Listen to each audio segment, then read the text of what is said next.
আসসালামু আলাইকুম। Recipes by তাসনিমে আপনাদের সবাইকে স্বাগতম। আশা করছি আপনারা সবাই অনেক ভালো আছেন এবং সুস্থ আছেন। আজকে আপনাদের মধ্যে আরও একটি নতুন রেসিপি নিয়ে আমি হাজির হয়ে গেছি। আশা করছি আপনাদের সবাই অনেক বেশি ভালো লাগবে। এই রেসিপিটি হলো ডিম মোহিনী। তার জন্য প্রথমে আমি পেঁয়াজ, কিছু কাঠবাদাম, কাঁচামরিচ এবং আদার একটি পেস্ট করে নিলাম। তারপর কড়াইয়ে আমি কিছু পেঁয়াজ কুচি করে নিয়েছি, এগুলো আমি বেরেস্তা করে নিব। বেরেস্তা কিন্তু অবশ্যই করতে হবে। বেরেস্তার জন্য কিন্তু এই রান্নার ফ্লেভারটাও অন্যরকম হয়ে যায় আর খেতেও অনেক বেশি টেস্টি লাগে। এই যে দেখুন, যখন বেরেস্তার কালার এরকম হয়ে আসবে ঠিক সেই পর্যায়ে আমি বেরেস্তাগুলো উঠিয়ে নিব। কারণ এগুলো রাখলে আরও একটু বেশি কালার চলে আসে। তারপরে সেই কড়াইয়ের মধ্যে আমি ২ টো এলাচ এবং ২-৩ টা লবঙ্গ দিয়ে দিলাম। এই লবঙ্গ আর এলাচের কিন্তু অন্যরকম একটি ফ্লেভার চলে আসে। তারপর আগে থেকেই পেস্ট করে রাখা কাঁচামরিচ, কাঠবাদাম, আদা এবং পেঁয়াজের পেস্টটা আমি দিয়ে দিলাম। তারপর এর মধ্যে দিয়ে দিচ্ছি পরিমাণ মতো লবণ। এগুলো খুব ভালো মতে আমি এখন রান্না করে নিব। আপনারা ভালো মতো যত বেশি রান্না করে নিতে পারবেন এই মশলাটা তত ভালোই কিন্তু টেস্ট হবে। তাছাড়া কিন্তু কাঁচা কাঁচা গন্ধ বের হবে, খেতে কিন্তু ভালো লাগবে না। আর আজকের এই রান্নাটা করছি এটা সম্পূর্ণ দুধ দিয়ে, আর এটার আমি নাম দিয়েছি ডিম মোহিনী। খেতে কিন্তু এতটাই টেস্টি লাগবে যে আপনারা মনোমুগ্ধ হয়ে যাবেন।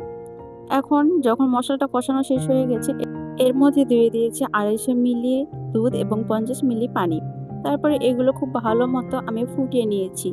যখন দুধটা ফুটে ফুটেছে তখন এর মধ্যে আমি ডিমগুলো ভেঙে দিয়ে দিচ্ছি। দেখুন, এভাবে ঠিক ডিমগুলো দিয়ে দিতে হবে এবং একটি থেকে আরেকটি দূরত্ব রেখে। এভাবে ডিম দেওয়ার পর আবার ঢাকনা দিয়ে আমি ৫ মিনিটের মতো রান্না করে নিব এবং ৫ মিনিট পর এগুলো একটু ঝাঁকিয়ে নিব যাতে একটার সাথে আরেকটা লেগে না যায়। দেখুন আমার ডিমগুলো কত সুন্দর হয়েছে এবং কাঁচামরিচ দিয়ে দিচ্ছি একটু ফ্লেভারের জন্য। এই ফ্লেভারটা এত বেশি সুন্দর হয় যে আপনারা একবার করলেই বুঝতে পারবেন।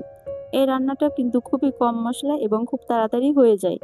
তারপরে আমি ডিমের মধ্যে আরও একটা কাঁচামরিচ কেটে দিয়ে দিচ্ছি যাতে আরও ভালো ফ্লেভার এবং দেখতেও সুন্দর লাগে। এটা পুরোটাই অপশনাল, আপনারা ইচ্ছে হলে দিতে পারেন, নাও পারেন না। কিন্তু আমার ভালো লেগেছে তাই দিয়ে দিয়েছি।